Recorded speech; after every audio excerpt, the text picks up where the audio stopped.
Un éclat change de couleur entre les rochers du récif. Rien n'est ce qu'il paraît. La pieuvre. Camouflage, intelligence. Maître de la tromperie. Elle se fond dans son environnement. Observe. Attend la moindre inattention.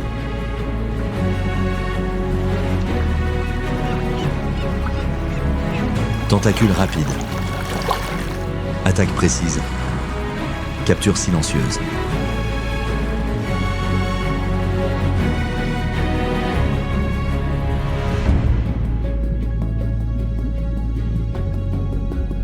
Au-delà du récif, une autre silhouette avance calmement.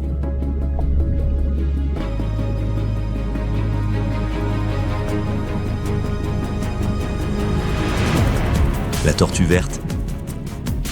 Résistance. Longévité. Voyage constant.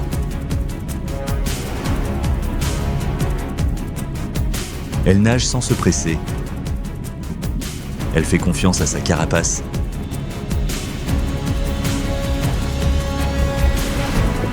Dans l'océan, survivre signifie s'adapter ou disparaître en silence.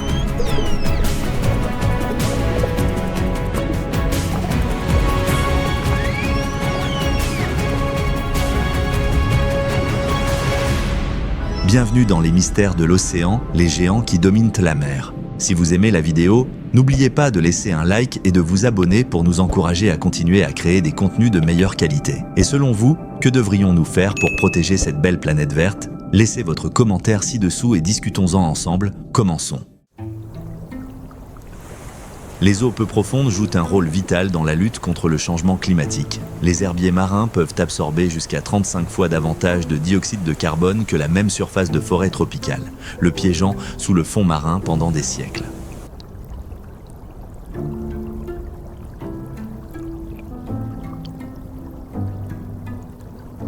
Cela aide à freiner le réchauffement des océans et à stabiliser les écosystèmes côtiers. Ces tapis sous-marins calment également les vagues et retiennent les sédiments, créant des eaux cristallines et baignées de soleil où la vie peut prospérer.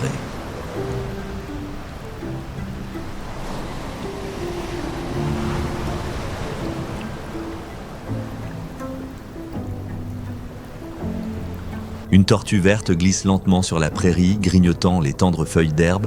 En se nourrissant, elle maintient la prairie en bonne santé, évitant la croissance excessive et favorisant les nouvelles pousses.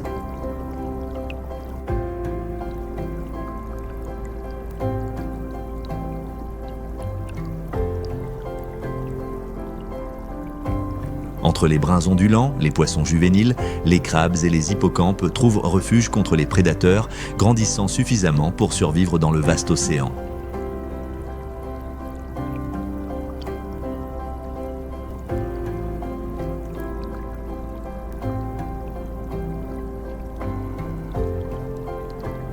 Le long de la ligne côtière, les mangroves forment une barrière vivante entre la terre et la mer. Ces arbres incroyables prospèrent dans des conditions salines et changeantes où peu de plantes pourraient survivre.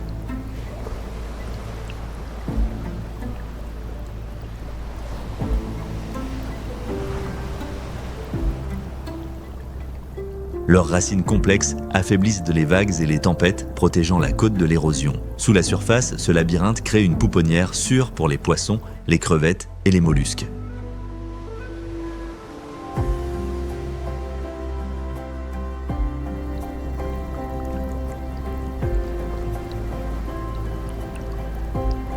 Un petit vivano se déplace avec précaution entre les racines, tandis que dans les eaux profondes à proximité, un jeune lion de mer glisse, apprenant à chasser pour la première fois.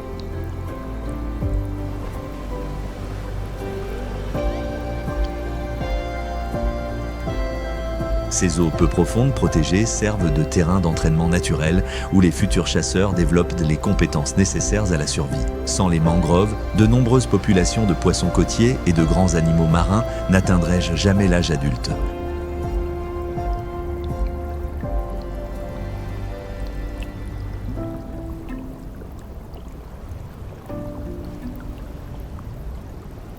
Finalement, ces jeunes poissons quittent l'abri des mangroves et se dirigent vers l'un des écosystèmes les plus extraordinaires de la Terre, le récif de corail.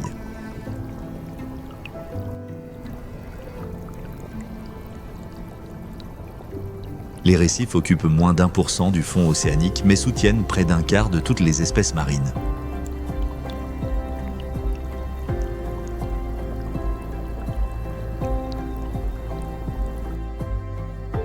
Construits par des milliards de minuscules polypes coralliens au fil des millénaires, ils forment de vastes cités sous-marines regorgeant de cachette. Des poissons de récifs aux couleurs vibrantes se faufilent entre les branches de corail.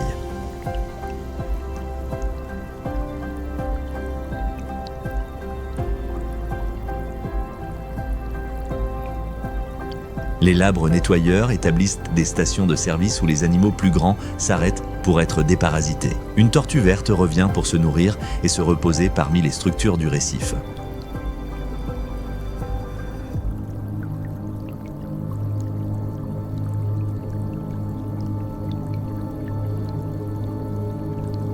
Sur le bord extérieur, un lion de mer traverse rapidement l'eau en poursuivant un banc de poissons, un rappel que l'abondance du récif soutient même les chasseurs les plus puissants de l'océan.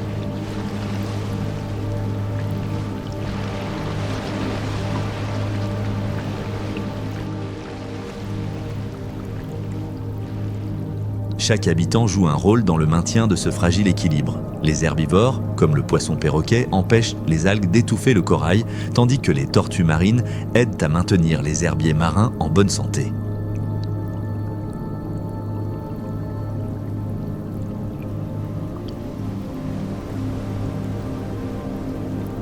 Les prédateurs comme les lions de mer régulent les populations de poissons, assurant la stabilité de tout l'écosystème. Les herbiers marins, les mangroves et les récifs coralliens forment un système interconnecté.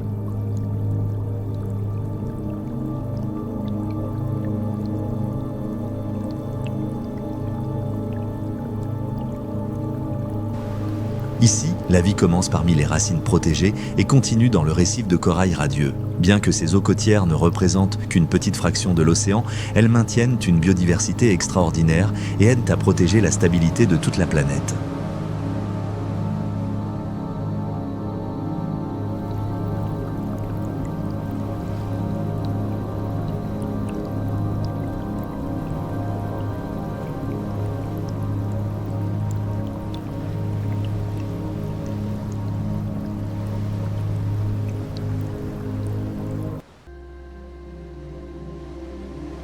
Malheureusement, il reste aujourd'hui très peu de récifs coralliens aussi vierges qu'autrefois, et dans la plupart d'entre eux, un membre crucial de la communauté manque à l'appel, le requin.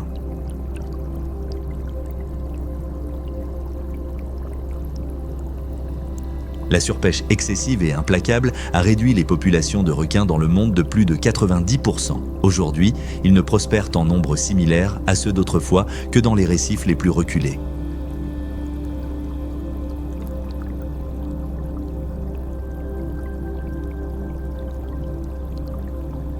La Polynésie française au milieu de l'océan Pacifique. Ici, au moins, les requins sont totalement protégés.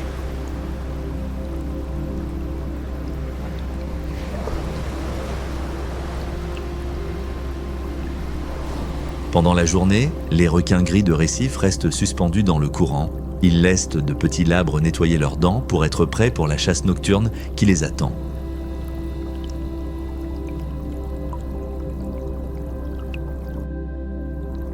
Ces requins préfèrent chasser dans l'obscurité lorsque leur sens aiguisé leur donne l'avantage sur leur proie. La nuit tombe.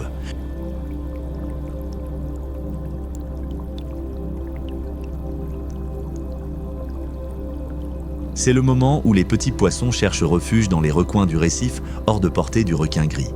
Les requins peuvent détecter le moindre mouvement.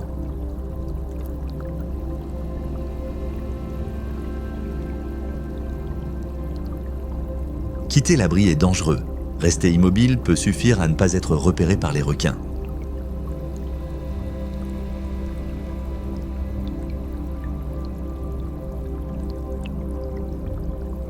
Un petit poisson peut distancer un requin individuel, mais avec autant de chasseurs, les chances de s'échapper sont minimes. Se réfugier entre les branches de corail est souvent l'option la plus sûre.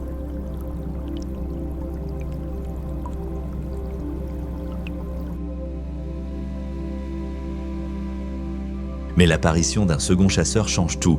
Le requin à pointe blanche. Plus svelte et agile, le requin à pointe blanche peut pénétrer dans des cachettes où les autres chasseurs ne parviennent pas.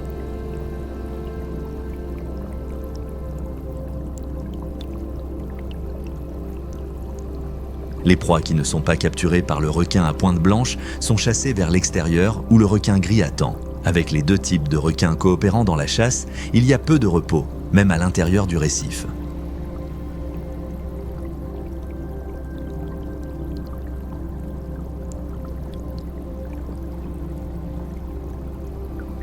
De plus en plus de requins arrivent, attirés par l'agitation. Des populations de requins comme celle-ci étaient autrefois communes dans les récifs du monde entier.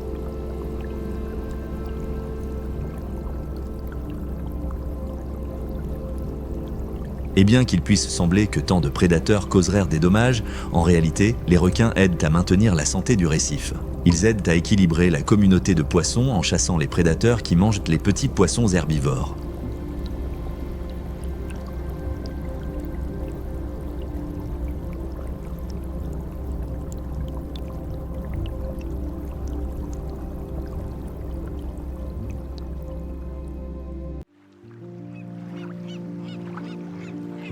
Avec les techniques de pêche industrielle, il est trop facile de surexploiter ces ressources reproductives. C'est l'un des rares endroits où la pêcherie survit encore.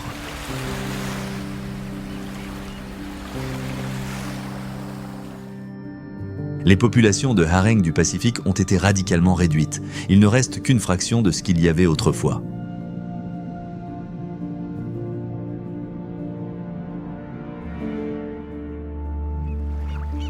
Cette triste histoire de pêche non durable s'est répétée maintes et maintes fois à travers le monde.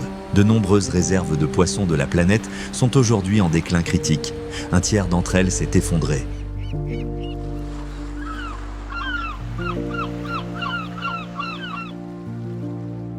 Dans les eaux côtières, les méduses occupent les eaux autrefois dominées par les poissons. La méduse boussole possède une beauté éthérée, mais fournit très peu de subsistance aux autres animaux sauvages ou à nous-mêmes.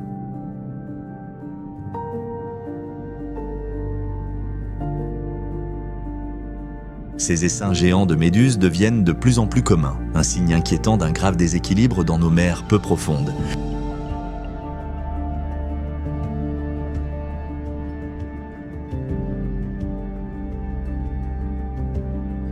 À moins que nous ne commencions à pêcher de manière durable, nos mers, autrefois si abondantes, ne seront plus peuplées que de bancs géants de méduses.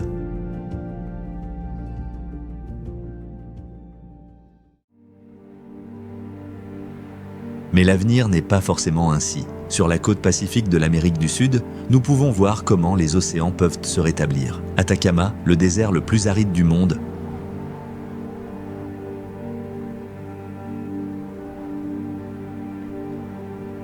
à l'intérieur des terres, il peut à peine soutenir la vie, et pourtant la côte est complètement différente. Pendant des siècles, les oiseaux marins se sont rassemblés par millions sur ces côtes désertiques.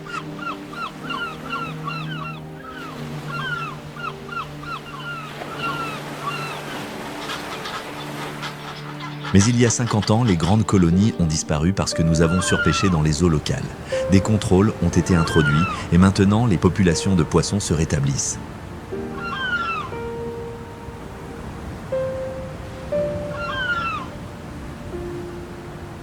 C'est pourquoi aujourd'hui, 3 millions de cormorans guanaïs se rassemblent chaque année pour élever leurs poussins. Chaque matin, les oiseaux se dirigent vers la mer.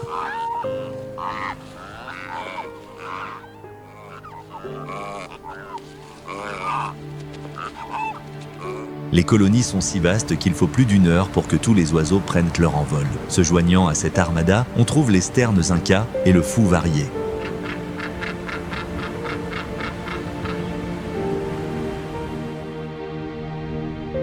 Une grande caravane de chasseurs, tous cherchant la même chose, l'anchois. Ces petits poissons sont si abondants qu'ils soutiennent la plus grande pêcherie de notre planète.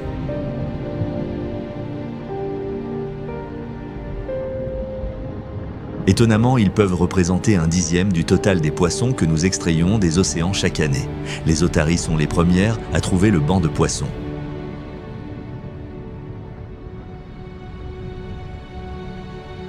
Quand les poissons sont poussés vers la surface, ils se retrouvent à portée des pélicans. Les cormorans plongent pour réclamer leur part.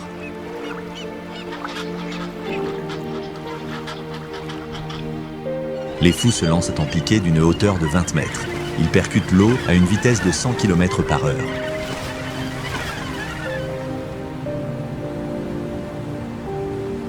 Aujourd'hui, la vie de 5 millions de cormorans et de fous dépend de ces immenses bancs d'anchois. Pourtant, si nous laissions l'anchois se rétablir complètement, il pourrait nourrir 25 millions d'oiseaux marins comme autrefois.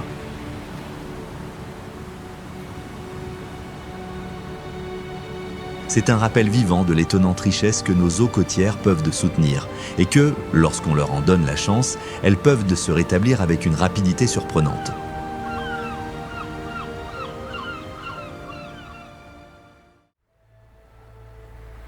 Les îles de Raja Ampat en Asie du Sud-Est. Ces mers ont été autrefois pillées de leurs requins et autres grands poissons en raison de plusieurs années de pêche non réglementée.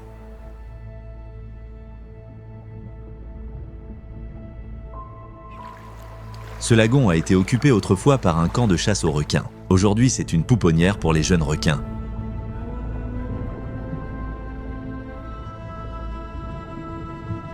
Les eaux autour de Misoul sont totalement protégées depuis 2007 et le rétablissement est miraculeux. Aujourd'hui, il y a 25 fois plus de requins qu'il y a 10 ans.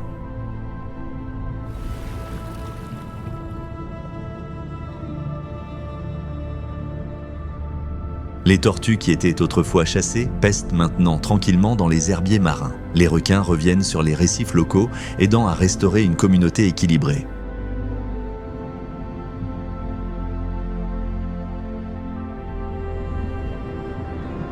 Cela leur confère une meilleure résilience face aux effets du blanchissement du corail. Les raies mantas océaniques, une envergure de 7 mètres d'un bout à l'autre de leurs ailes.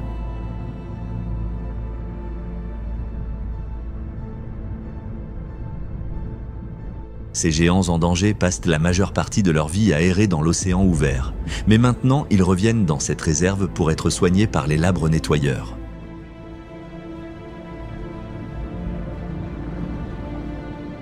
Misoul est l'un des rares endroits sur Terre où la biodiversité augmente réellement. Depuis qu'elle est protégée, la quantité de poissons a triplé par rapport à il y a seulement 10 ans.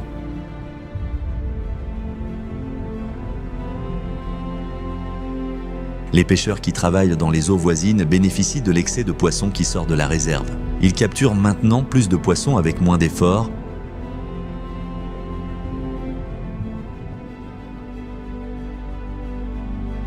Nous avons trop peu de réserves marines et dans beaucoup d'entre elles, la pêche commerciale est encore autorisée. Nous devons transformer un tiers de toutes les mers côtières en zones adéquatement protégées.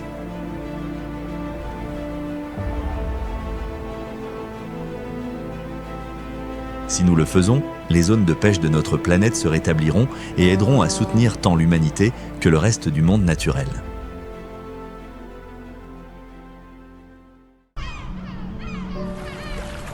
La lumière de l'aube filtre à travers les eaux chaudes et peu profondes de l'Indo-Pacifique, où les herbiers marins s'étendent comme des champs infinis sous la surface de l'océan. Dans ce vaste monde bleu, apparaît une grande silhouette flottant vers l'avant avec une grâce tranquille. C'est la tortue verte, une espèce qui existe depuis plus de 100 millions d'années, bien avant l'apparition de l'être humain.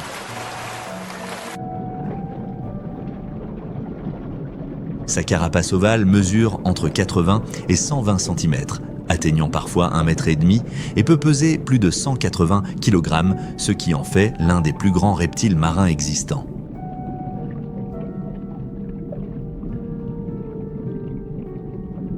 La carapace est formée d'écussons osseux étroitement liés, avec des tons olive, marron et jaune qui reflètent la lumière changeante à chaque vague qui passe.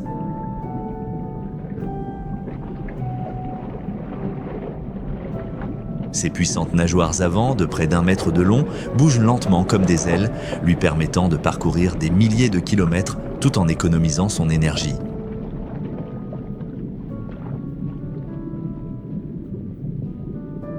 Son rythme cardiaque lent et constant est parfait pour une longue vie à traverser les océans. En baissant la tête, la tortue broute le fond marin avec sa bouche durcie comme un bec.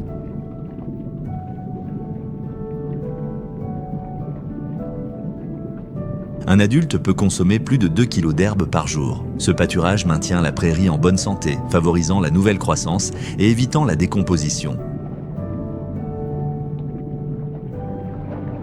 Ces champs sous-marins abritent des poissons juvéniles, des crustacés et des mollusques, en plus d'absorber de grandes quantités de dioxyde de carbone. Par cet acte simple, la tortue verte aide à maintenir l'équilibre de l'écosystème côtier.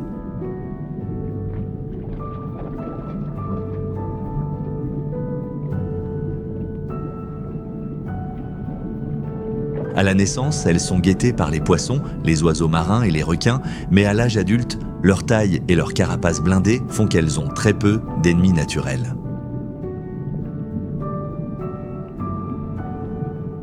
Les tortues vertes peuvent vivre plus de 60 ou 80 ans et peuvent mettre entre 20 et 35 ans avant de commencer à se reproduire. Tout au long de leur vie, elles migrent sur des milliers de kilomètres entre les zones d'alimentation et les plages de nidification. Certaines ont parcouru plus de 2500 km pour revenir exactement sur la même plage que celle où elles sont nées. Sous le couvert de l'obscurité, une femelle se traîne sur le sable et creuse un nid d'un demi-mètre de profondeur. Elle dépose entre 80 et 120 œufs. Une fois terminée, elle recouvre le nid et repart en mer. 2 mois plus tard, les nouveau-nés d'à peine 5 cm émergent et courent précipitamment vers l'océan.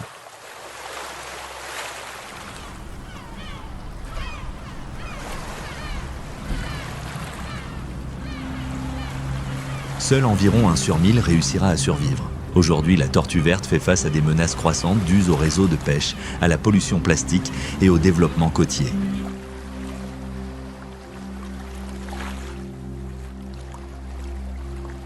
De nombreuses populations ont gravement décliné au cours du siècle dernier. Cependant, dans les réserves marines, elles reviennent progressivement.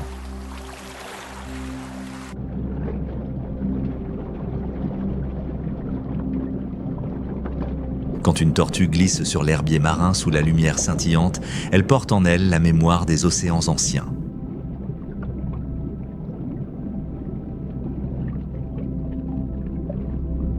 Sa survie est le témoignage que lorsque la mer est protégée, même les voyageurs les plus ancestraux peuvent poursuivre leur voyage à travers le temps.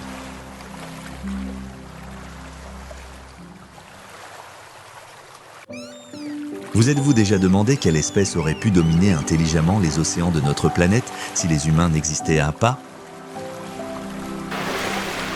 Alors que la lumière du soleil décline et que de longues ombres s'étirent sur le récif, une forme gît presque invisible entre les branches de corail. Ce n'est que lorsqu'elle bouge que la vérité se révèle. Un poulpe? Sans os ni carapace protectrice, son corps mou peut se comprimer et changer de forme pour passer par des fissures pas plus grandes que son propre œil. Sa peau contient des millions de cellules pigmentaires et de structures réfléchissantes, ce qui lui permet de changer non seulement de couleur, mais aussi de texture. Il devient presque indifférenciable de la roche, du sable ou du corail. Aucun autre animal sur Terre ne peut altérer son apparence de manière aussi rapide et précise.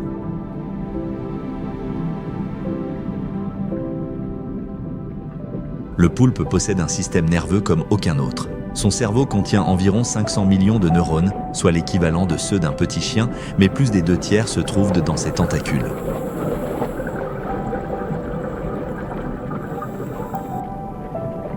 Chaque bras peut ressentir, décider et réagir de manière presque indépendante, comme si l'animal avait plusieurs esprits travaillant en même temps.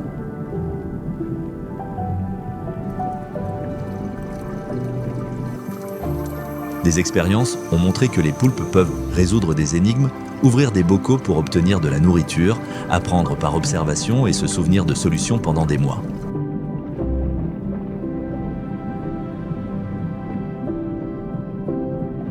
Certains individus utilisent de même des coquillages ou des pierres comme outils pour construire des abris, un comportement extrêmement rare chez les invertébrés.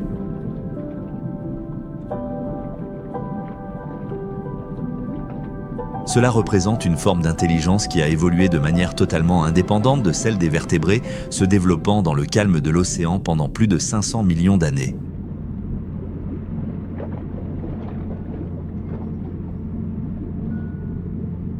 En En chassant, le poulpe combine son intelligence avec un camouflage parfait. Il s'approche de sa proie avec une patience absolue. Un petit crabe se déplace sur le sable sans savoir qu'il est observé. Dans un mouvement plus rapide qu'un clin d'œil, les 8 tentacules s'ouvrent et l'entourent. Les puissantes ventouses maintiennent fermement la proie, tandis que sa bouche, dure comme le bec d'un perroquet, perce la carapace du crabe. S'il se sent menacé, le poulpe libère un nuage d'encre noire pour confondre le prédateur, puis disparaît dans une fissure étroite. Il ne compte pas sur la vitesse ou la force, mais sur la mémoire, la capacité d'apprentissage et l'adaptation constante pour survivre. Cependant, le plus grand paradoxe du poulpe est sa longévité. Malgré son intelligence supérieure, la plupart des espèces ne vivent qu'1 à 2 ans. En ce court laps de temps, ils grandissent à une vitesse étonnante, apprennent, chassent et se reproduisent. Une femelle peut pondre de 50 000 à plus de 200 000 œufs.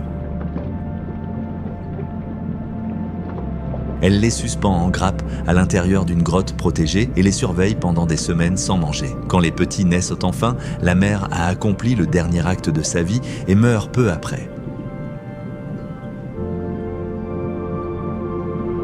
Une intelligence complexe qui apparaît et disparaît en un instant par rapport aux milliards d'années d'histoire océanique.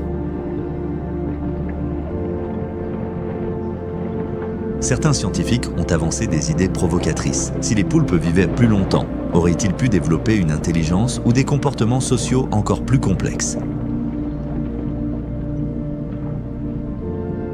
Si la conscience a pu évoluer par un chemin si différent, combien d'autres formes d'intelligence pourraient exister que nous n'avons pas encore reconnues ? Dans la lumière déclinante du récif, le poulpe se fond avec la roche et disparaît. Que pensez-vous de l'intelligence unique de cet animal extraordinaire ? Partagez vos réflexions dans les commentaires ci-dessous.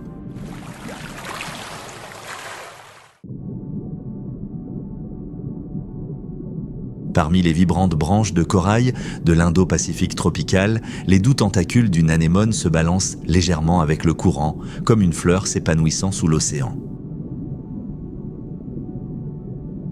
Ces tentacules contiennent des milliers de cellules urticantes microscopiques, suffisamment puissantes pour paralyser la plupart des petits poissons. Pourtant, dans cette forêt pleine de dangers, apparaît un petit poisson orange vif aux bandes blanches marquées qui disparaît à nouveau dans son refuge mortel. C'est le poisson clown.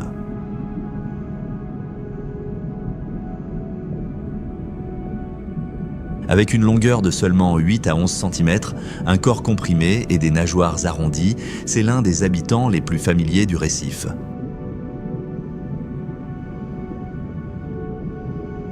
Ces couleurs voyantes ne sont pas destinées au camouflage, mais sont le signe qu'il vit dans une forteresse où peu de prédateurs osent s'aventurer.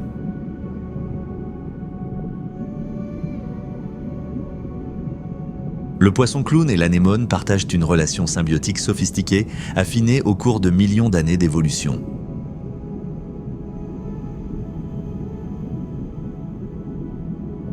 La peau du poisson clown est recouverte d'une couche spéciale de mucus qui empêche les cellules urticantes de l'anémone de se déclencher. Cela lui permet de vivre en sécurité entre les tentacules sans subir de dommages. En échange, le poisson clown protège l'anémone de ses prédateurs et élimine les déchets. Son mouvement constant améliore également la circulation de l'eau, apportant de l'oxygène à son hôte.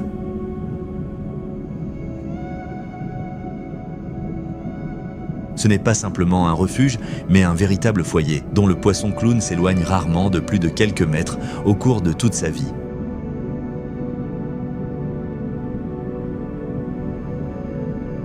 Chaque anémone est généralement le foyer d'un petit groupe de poissons clowns organisé selon un ordre social strict. L'individu le plus grand est la femelle dominante, le deuxième plus grand est le mâle reproducteur et les plus petits sont des juvéniles. Une caractéristique étonnante différencie le poisson clown de la plupart des autres poissons, ils naissent tous mâles. Si la femelle dominante meurt, le mâle reproducteur se transforme en femelle en quelques semaines et l'un des poissons plus petits grandit pour occuper sa place. Cette adaptation garantit que la reproduction peut se poursuivre même dans l'environnement imprévisible du récif. La femelle pond de quelques centaines à plus de 1000 œufs sur une surface rocheuse près de l'anémone.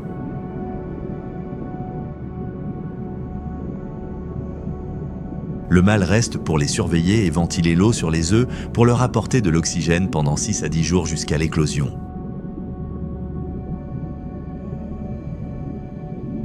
Les minuscules larves se laissent ensuite emporter par le courant et seule une petite fraction trouve une nouvelle anémone et survit jusqu'à la maturité.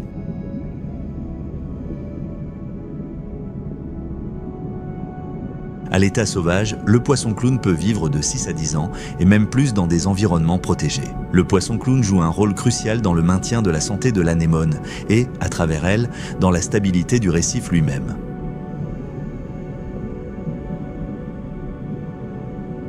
Cependant, le changement climatique et le blanchissement du corail menacent tant les anémones que leurs petits compagnons.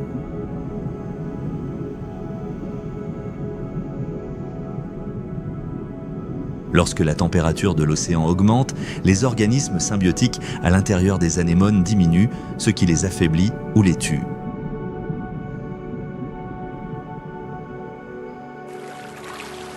En même temps, la capture pour le commerce aquariophile a réduit les populations de poissons clowns dans certaines régions.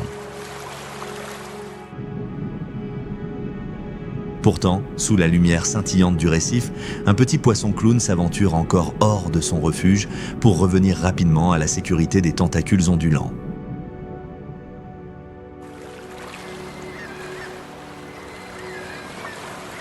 Sa survie témoigne que même les êtres les plus petits peuvent être résilients s'ils trouvent le bon endroit où se sentir chez eux.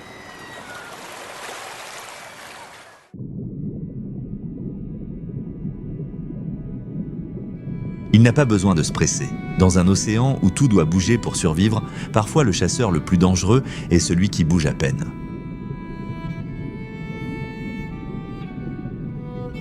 Dans les eaux cristallines des zones côtières tropicales, là où la lumière du soleil atteint le fond marin, un banc de petits poissons se déplace selon des schémas toujours changeants.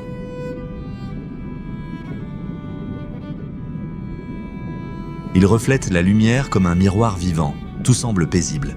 Mais au bord du banc apparaît une forme argentée et allongée, presque immobile. C'est un barracuda.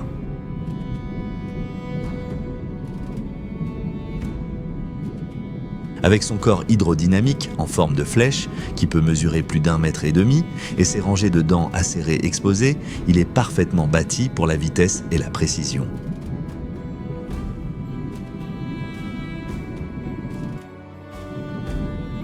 Ses écailles réfléchissantes reflètent à la lumière environnante, lui permettant de se fondre presque complètement dans le décor. Le barracuda ne chasse pas par l'endurance, mais par la patience et une puissance explosive.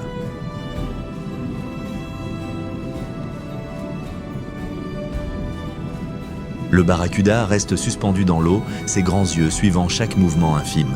Les organes sensibles à la pression le long de son corps détectent même les vibrations les plus faibles.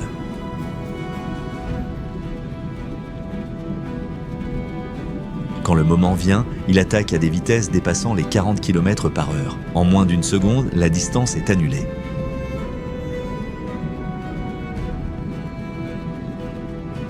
Ses dents recourbées comme des rasoirs se referment avec force et la proie disparaît. L'attaque est si rapide que les autres poissons ne réagissent que lorsque tout est terminé.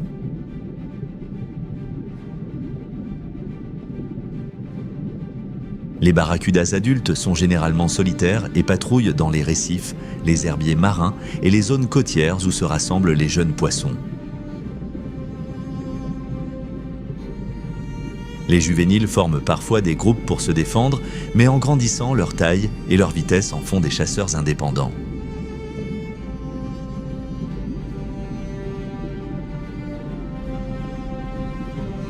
Un barracuda peut vivre de 10 à 15 ans, devenant l'un des prédateurs les plus efficaces de l'écosystème côtier. En éliminant les poissons faibles ou blessés, ils aident à maintenir l'équilibre des populations de poissons.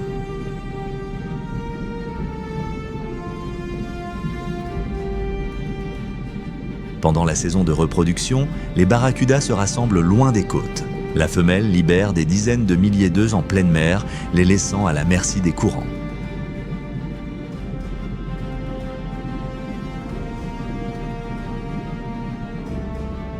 Il n'y a pas de soin parental.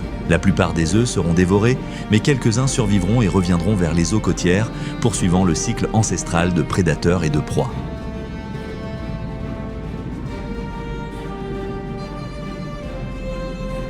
Cependant, la pollution, la dégradation des récifs et la surpêche réduisent de leur habitat et leur source de nourriture. Malgré cela, sous la lumière changeante des eaux côtières, un barracuda reste suspendu, immobile comme un fantôme argenté.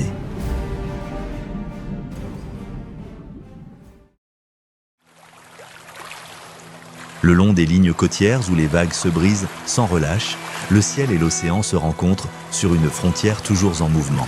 Là-haut, un grand oiseau avec une envergure dépassant les 2 mètres plane avec douceur. C'est le pélican, pesant jusqu'à 10 kg et doté d'un long bec terminé par une poche gulaire très élastique. C'est l'un des chasseurs les plus efficaces des mers côtières. Depuis les hauteurs, ses yeux aiguisés détectent les poissons sous la surface malgré les reflets et les vagues changeantes.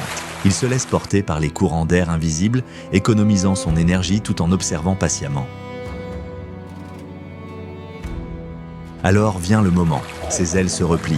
Son corps se lance en piqué comme une lance vivante, atteignant des vitesses de plus de 60 km/h. Juste avant l'impact, sa tête s'aligne parfaitement et traverse la surface de l'eau. La poche gulaire se dilate comme un filet, emprisonnant tant l'eau que la proie. En émergeant, il incline la tête pour que l'eau s'égoutte, gardant les poissons à l'intérieur. Un plongeon précis peut fournir assez d'énergie pour plusieurs heures de vol.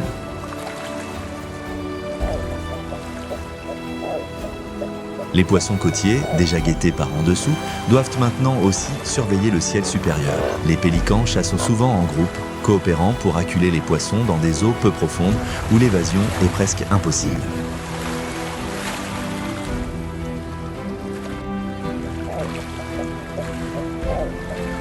Cette coopération augmente le taux de réussite, surtout pendant la saison de reproduction quand la demande d'énergie est maximale.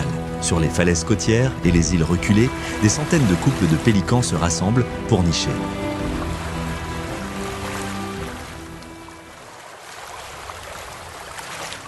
La femelle pond de 1 à 3 œufs et les 2 parents se relaient pour les incuber pendant environ 1 mois. Après l'éclosion, les poussins dépendent totalement de leurs parents, étant nourris de poissons partiellement digérés.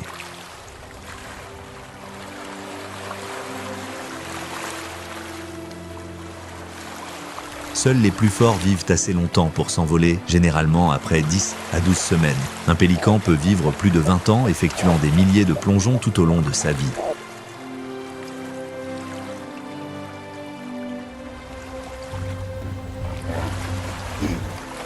Les pélicans aident à réguler les populations de poissons côtiers et agissent comme des indicateurs de la santé de l'océan. Quand les poissons abondent, leurs colonies prospèrent.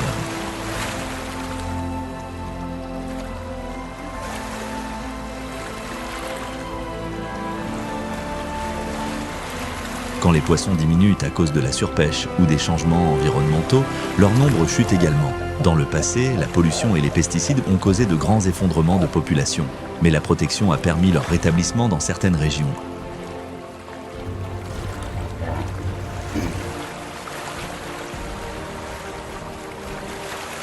Quand le soleil se couche et que la lumière dorée s'étend sur la mer, un pélican replie ses ailes et s'élance.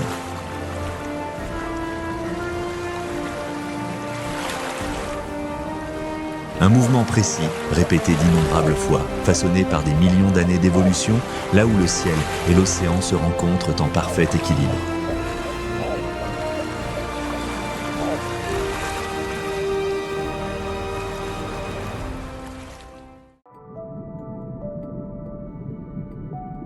Dans les eaux d'un bleu profond qui entourent les îles tropicales, là où les courants océaniques apportent des nutriments abondants, une ombre gigantesque émerge d'en bas. Elle ne poursuit pas, ne se presse pas, mais glisse avec un calme tranquille.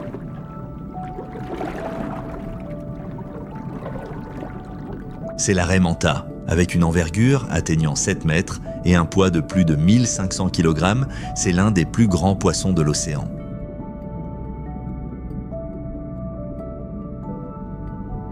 Son corps aplati, en forme d'aile vivante, se déplace lentement mais puissamment, lui permettant de parcourir des centaines de kilomètres avec un effort minimal.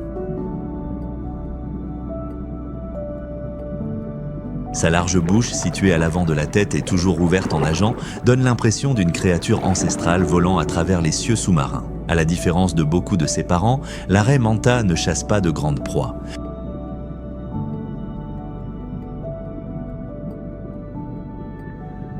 C'est un animal filtreur qui consomme de minuscules organismes de plancton et des larves de poissons. En entrant dans des eaux riches en nutriments, elle nage à travers des nuages denses de vie microscopique, dirigeant l'eau vers sa bouche et utilisant des structures de filtration spécialisées pour piéger la nourriture.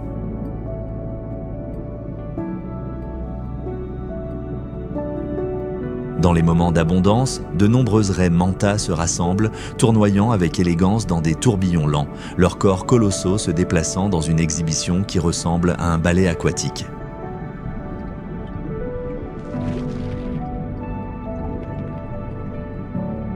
Occasionnellement, elles s'élancent complètement hors de l'eau avant de retomber avec un fracas assourdissant.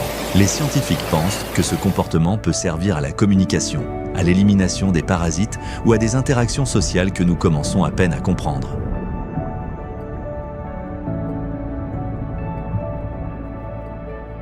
Les raies manta visitent également des endroits spécifiques sur le récif appelés stations de nettoyage. Ici, de petits poissons comme les labres nettoyeurs se regroupent autour du corps du géant, se nourrissant de parasites et de tissus morts.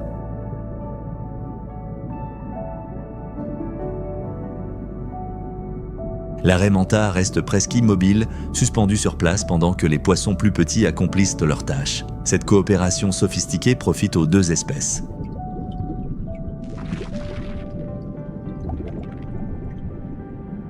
Des études ont indiqué que les raies manta possèdent le plus grand ratio cerveau-corps de tous les poissons, avec des preuves de capacités cognitives avancées, y compris l'aptitude à apprendre, se souvenir et reconnaître des individus.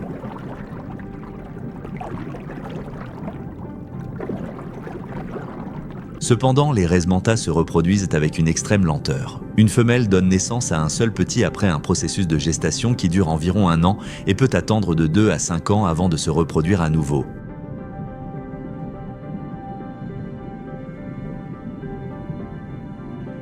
Elles peuvent vivre plus de 40 ans, mais ce cycle reproductif lent les rend vulnérables à la pression humaine. Dans le passé, la pêche et l'exploitation pour obtenir leurs branchies ont causé de graves déclins de population.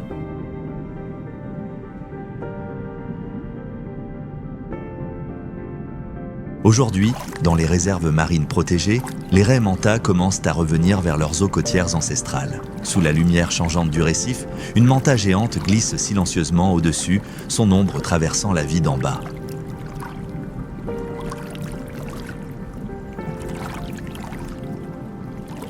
Elle n'est pas un prédateur, mais une part du fragile équilibre qui soutient l'océan. Sa présence est un rappel que même les êtres les plus grands dépendent des plus petits et que la véritable force de l'océan réside dans le lien entre tous les êtres vivants.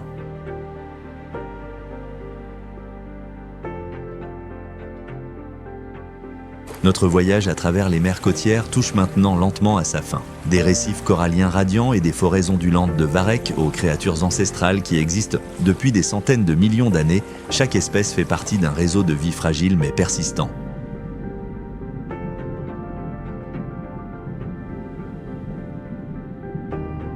L'océan n'est pas un monde lointain et séparé de nous, il génère plus de la moitié de l'oxygène que nous respirons, régule le climat de la planète et nourrit des milliards de personnes.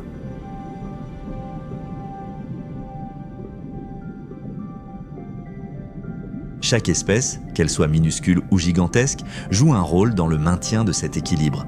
Et lorsqu'un seul maillon disparaît, tout le système peut commencer à se dérégler.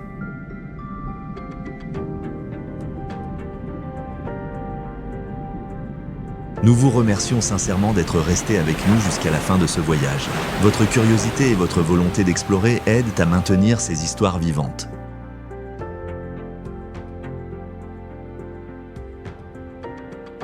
L'éducation et la conscience sont les premiers pas pour protéger le monde naturel. Mieux nous comprendrons l'océan, plus grande sera notre capacité à protéger son avenir et le nôtre.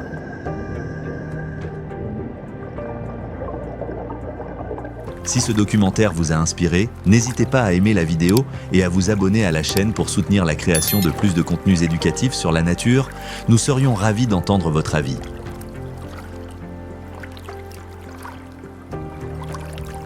Quel animal vous a le plus fasciné? Quel océan, quelle côte ou quelle région sauvage aimeriez-vous que nous explorions ensuite? Votre commentaire peut inspirer notre prochaine traversée.